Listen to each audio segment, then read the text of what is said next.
नमस्कार दोस्तों, मैं वकील चौहान और भीमप्रा एकेडमी में आप सभी लोगों का फिर से स्वागत है।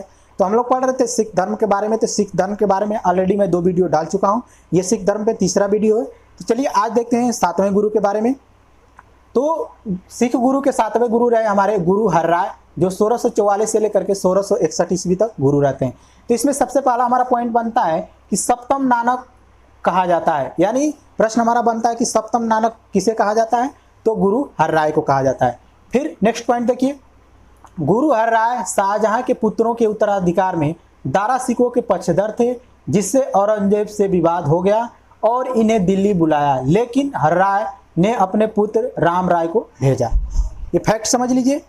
कहने का मतलब ये है कि जब शाहजहां के पुत्रों के उत्तराधिकार की बात की जा रही थी तो गुरु हरराय ने क्या किया था, दारा सिकों का साथ दिया था, जिसकी वजह से औरंगजेब उनसे क्या होता है, खफा हो जाता है और अंततः क्या होता है, दारा सिकों उत्तराधिकार के में क्या होता है, हार जाता है। और इस प्रकार औरंगजेब क्या होता है, अगला मुगल बादशाह बनता है। जैसे ही औरंगजेब अगला मुगल बादशाह बनता है तो सबसे पहले गुरु हरराय को क्या करता है, दिल्ली बुलाता है, क्योंकि उन्होंने क्या किया था, दारा सिकों का साथ दिया था, इसलिए औरंगजेब इनको बुलाता है दिल्ली। जब दिल्ली में बुलाता है तो गुरु हरराय क्या करते हैं, अपने न जा करके अपने पुत्र राम राय को वहां पर भेजते हैं। तो राम राय भी क्या करते हैं, औरंगजेब की जब दरबार में जाते हैं तो जाने के बाद ये भी औरंगजेब की क्या करने थे, प्रशंसा करने लगते हैं, जिसकी वजह से गुरु हरराय क्या होते हैं, बहुत दुखी होते हैं।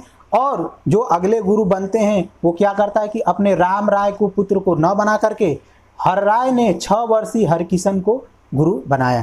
यानी जैसे ही राम राय वहां पे औरंगजेब की प्रशंसा करते हैं, उससे हरराय क्या होते हैं, दुखी हो जाते हैं और इनको अगले गुरु न बना करके किसको बनाते हैं, हरकिशन को बनाते हैं।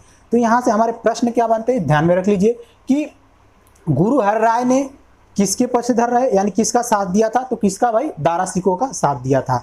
उसके बाद सबसे कम उम्र के सिख गुरु कौन बने भाई, तो हरिकिशन बने।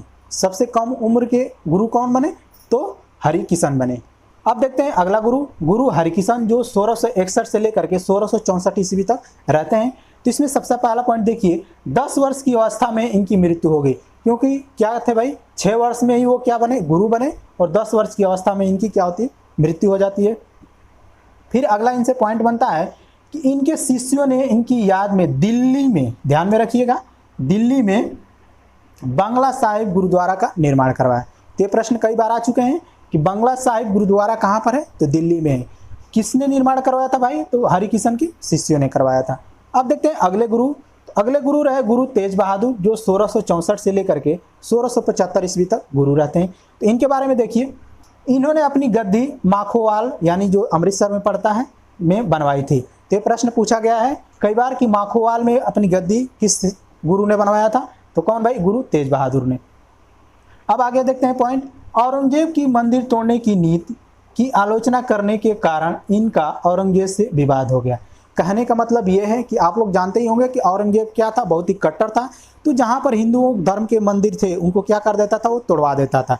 इसकी वजह से जो गुरु तेज बहादुर थे वो क्या किए, औरंगजेब की इस नीति का आलोचना किए, क्योंकि ये मुगल बादशाह था औरंगजेब, तो उसी को क्या किए, इनकी आलोचना करते हैं।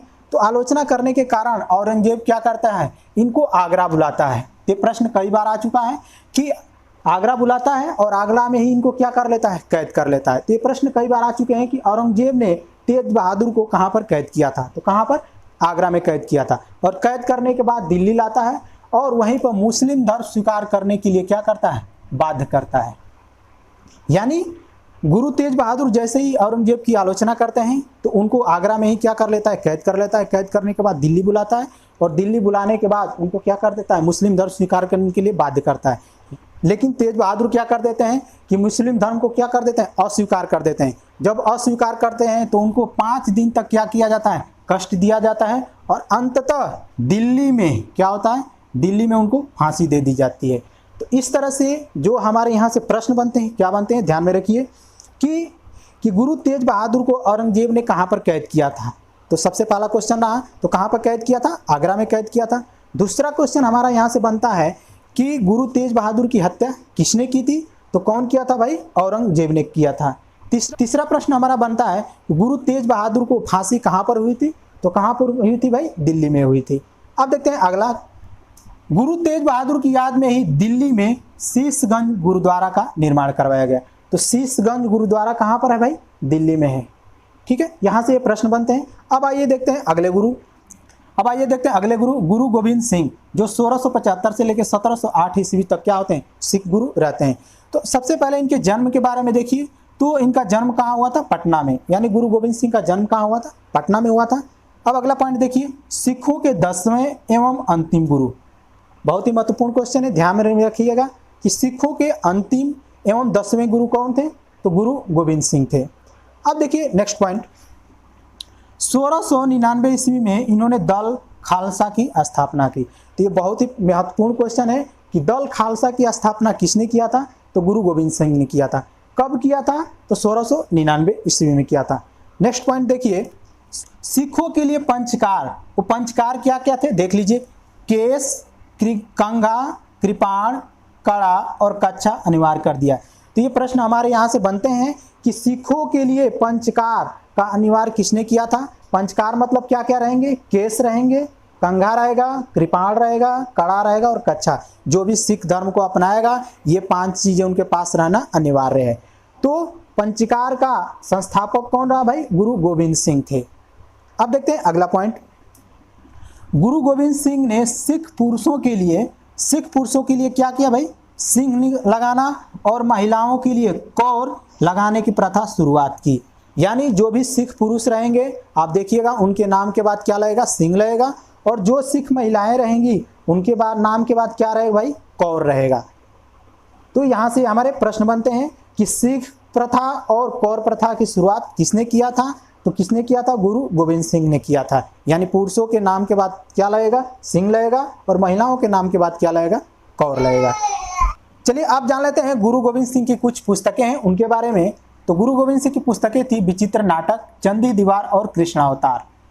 तो सबसे पहला हमारा प्रश्न बनता है कि गुरु गोविंद सिंह की आत्मकथा का नाम क्या है भाई? तो विचित्र नाटक है। उसके बाद पूछा जाता है कि चंदी दीवार किसकी पुस्तक है? तो गुरु गोविंद सिंह की है। कृष्णावतार किसकी पुस्तक है? तो गुरु गोविंद सिंह की है। अब आइए देखते हैं कि गुरु गोविंद सिंह ने कुछ किले निर्माण करवाए थे, उनके बारे में देख लेते हैं। तो देखिए, आनंदगढ़ का किला, केसरगढ़ का किला, लवगढ़ का किला, तारागढ़ का किला और फतेहगढ़ के किले का निर्माण करवाया था। तो ये सीधे सीधे आपसे प्रश्न बनते हैं कि फतेहगढ़ के किले का निर्माण किसने करवाया था? गुरु गोविंद सिंह ने किया था। आनंदगढ़ के किले का निर्माण किसने करवाया था? गुरु गोविंद सिंह ने करवाया था। अब देखते हैं आगे, आदि ग्रंथ का पुनः संकलन 10म ग्रंथ के नाम से करवाया है। यानी ये बहुत ही महत्वपूर्ण प्रश्न है, ध्यान में रखिएगा कि आदि ग्रंथ का पूरा संकलन किसने करवाया था? तो गुरु गोविंद सिंह ने करवाया था। किस नाम से करवाया था भाई? तो 10म ग्रंथ से नाम से करवाया था। अब देखते हैं आगे, 10म ग्रंथ सिखों के प्रमुख ग्रंथ हैं। 10म ग्रंथ क्या है भाई? सिखों के प्रमुख ग्रंथ हैं। इस बात को आप लोग ध्यान में रखिएगा।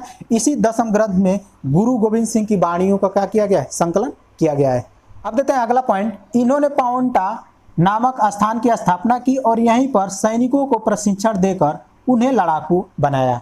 तो सीधे सीधे यहाँ से हमारे प्रश्न क्या बने कि पाउंटा नामक स्थान की स्थापना किसने किया था? गुरु गोविंद सिंह ने किया था। इसी पाउंटा नामक स्थान पर, जो हिमाचल प्रदेश में पड़ता है, सैनिकों को प्रशिक्षण दिया जाता था और उनको क्या किया जाता था? लड़ाकू बनाया जाता था। तो यहाँ से एक और प्रश्न बन करके निकलता है कि सैनिकों को लड़ाकू किसने बनाया? तो किसने बनाया था भाई? गुरु गोविंद सिंह ने बनाया था। अब देखते हैं अगला पॉइंट, 1708 ईस्वी में नांदेड़ में एक पठान अजीम खान ने इनकी हत्या कर दी।